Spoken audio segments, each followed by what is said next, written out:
Bonjour à toutes et à tous et bienvenue dans Lyon Week-end. Très heureuse de vous accompagner pour faire ensemble un tour de l'actu lyonnaise au plus près de chez vous.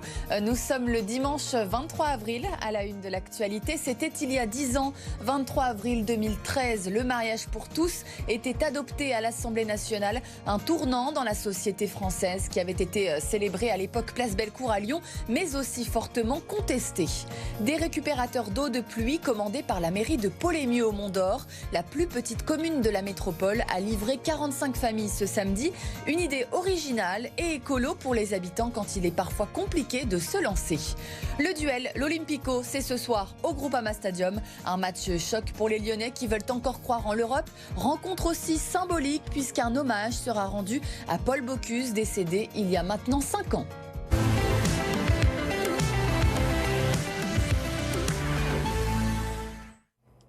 Il y a 10 ans, la loi Taubira sur le mariage pour tous était adoptée, autorisant les couples de même sexe à se marier. C'était le 23 avril 2013. Une étape clé vers l'égalité qui avait été célébrée mais aussi très contestée. Ici à Lyon, nous avons rencontré un activiste lyonnais qui s'est battu toute sa vie pour les droits des homosexuels. Anaïs Bernard.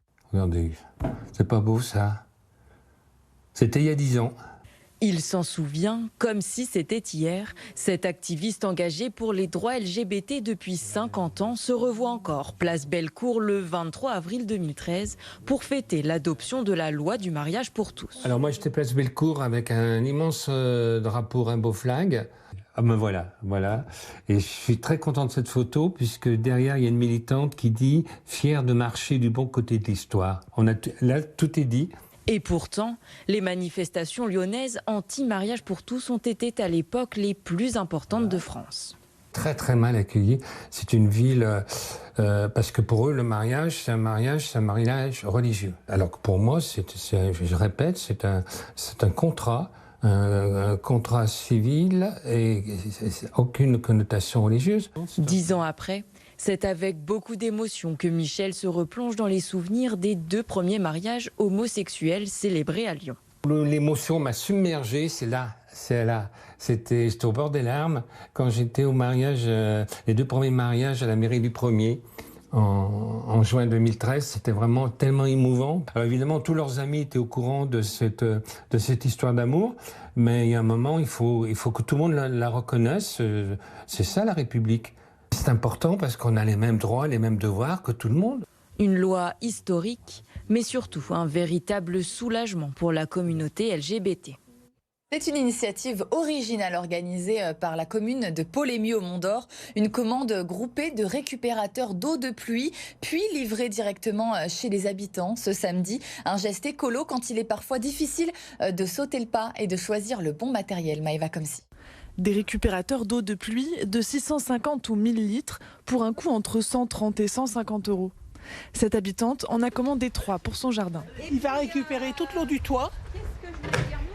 L'autre, on en va mettre un autre derrière qui va récupérer du toit, d'autres parties du toit. Et le troisième, on va le mettre en bas pour arroser le potager. On va faire circuler. Des récupérateurs payés par les habitants, mais commandés en groupe par la mairie.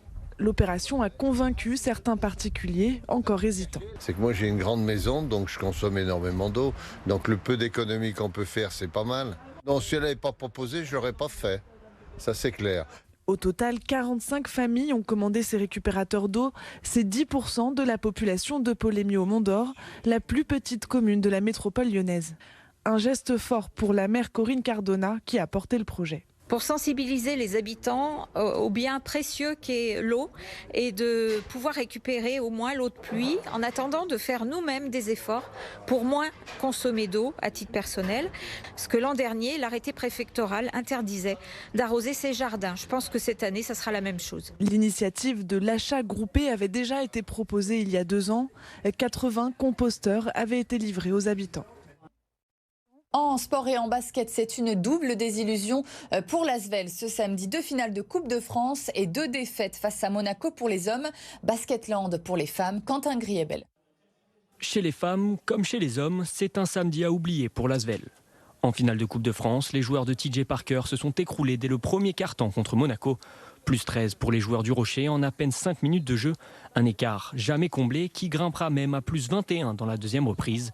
Trop maladroits, les Villeurbanais sont tombés sur un Elio Kobo en grande forme. 20 points, 6 rebonds et 7 passes décisives pour le Français. L'Asvel s'incline 90-70 sans avoir jamais vraiment existé et fait une croix sur une 11e Coupe de France. Une défaite compliquée, mais c'est ce qu'il faut s'attendre si on n'est pas prêt du début à la fin, si on n'est pas sérieux dans ce qu'on fait. On sait que c'est une équipe qui a beaucoup de qualité. On l'a vu tout au long de la saison. Maintenant, ça va être à nous d'essayer d'apprendre de ce genre de match pour la suite de notre saison. On aurait voulu un meilleur résultat, mais voilà, aujourd'hui, c'était pas notre jour.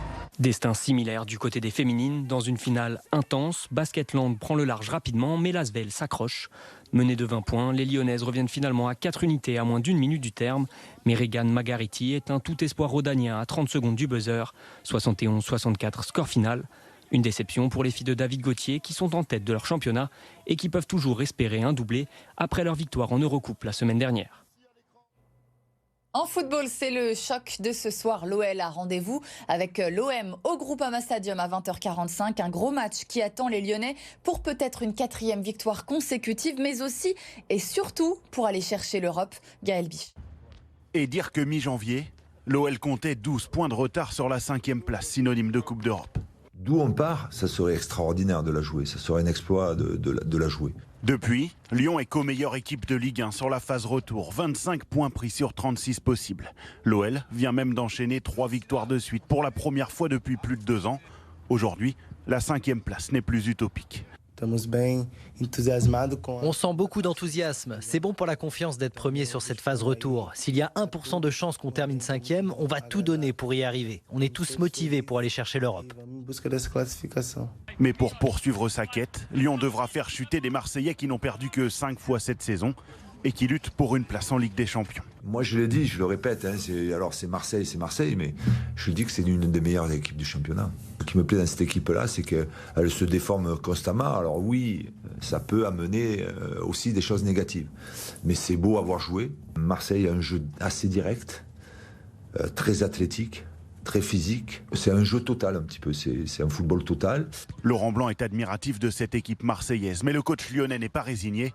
Il sait qu'en se démarquant, l'OL aura ses chances. À ce niveau-là, il va falloir répondre avec nos armes, qui sont moins imposantes, moins impressionnantes que Marseille, dans ce niveau-là. Justement, il faut offrir autre chose. Il ne faut pas jouer dans leur registre. Si tu joues dans leur registre, je pense que c'est pas la peine de jouer. Pourtant, Lyon connaît la recette face à Marseille. L'OM n'a plus gagné ici en championnat depuis 2007. Les Lyonnais pourront aussi compter sur le soutien de tout un stade. Le Groupama Stadium sera rempli ce soir.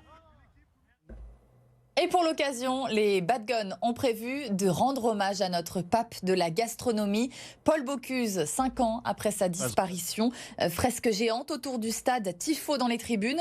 L'ensemble des salariés des établissements Bocuse sont invités au stade. L'auberge de Collonges sera fermée, première fois depuis sa création. Et ce sera même le chef Gilles Reynard et son équipe qui donneront le coup d'envoi du match. Écoutez. On va voir le jeu de jambes s'il est efficace.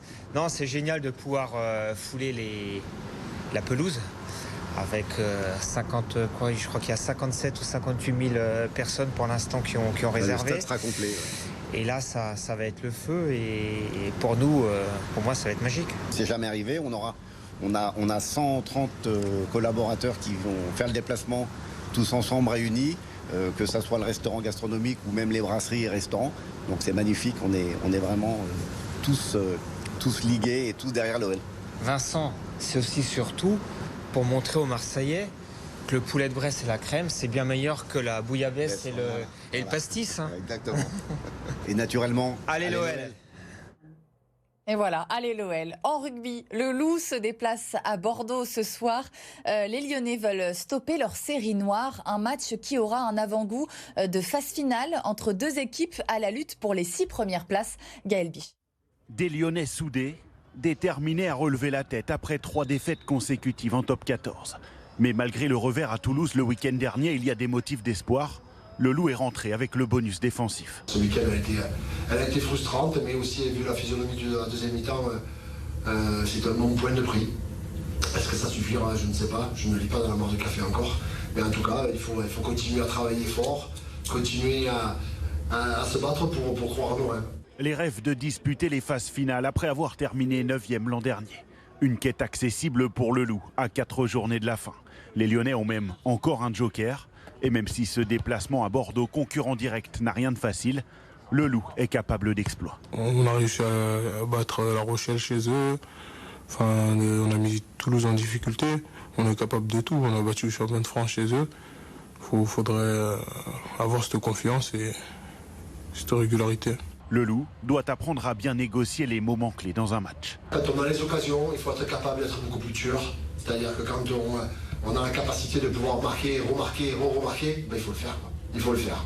L'exigence, malgré une attaque déjà très solide, la meilleure du championnat avec 65 essais inscrits, de quoi espérer mettre fin à la malédiction du Loup en terre bordelaise après 15 ans sans victoire en Gironde.